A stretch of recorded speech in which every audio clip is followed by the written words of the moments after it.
दादा और पोता एक छोटे से गांव में जहीर नाम के बुजुर्ग रहते थे। जहीर का एक ही पोता था, अहमद। अहमद के वालिदैन एक हादसे में दुनिया से रुखसत हो गए थे। यूं अहमद के लिए दुनिया में सिर्फ उसका दादा ही सहारा था। जहीर का पेशा खाना पकाना और गरीबों को खिलाना था। वो रोज सुबह सवेरे उठकर सादा मगर लजीज खाने तैयार करते। कभी वो खाना लोगों को बेच कर रोजी कमाते और कभी अल्लाह के नाम पर जरूरतमंदों में बांट देते। गांव के सब लोग उनकी दियानतदारी और सखावत की तारीफ करते। अहमद अभी छोटा था मगर अपने दादा को काम करते देखकर बहुत कुछ सीखता।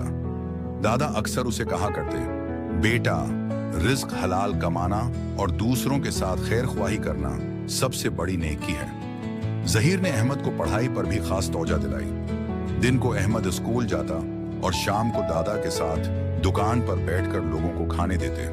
अहमद को अक्सर दादा की बातें याद रह जाती, जैसे वो कहते, बेटा, अगर तुम्हें बड़ा आदमी बनना है तो सिर्फ किताबें नहीं, दिल भी बड़ा होना चाहिए।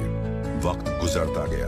अहमद जवान हुआ, तालीम हासिल की और एक अच्छा इंसान बना। उसने अपने दादा के ख्वाब को पूरा करते हुए एक बड़ी लंच किचन खोली, जहां से रोजाना सैकड़ों गरीबों को मुफ्त खाना मिलने लगा। लोग अहमद को देखते और कहते, ये वही बच्चा है जिसे उसके दादा ने तन्हा पाला और आज ये दूसरों के लिए सहारा बन गया है। अहमद हमेशा कहता, अगर मेरा दादा ना होता तो मैं कुछ ना होता।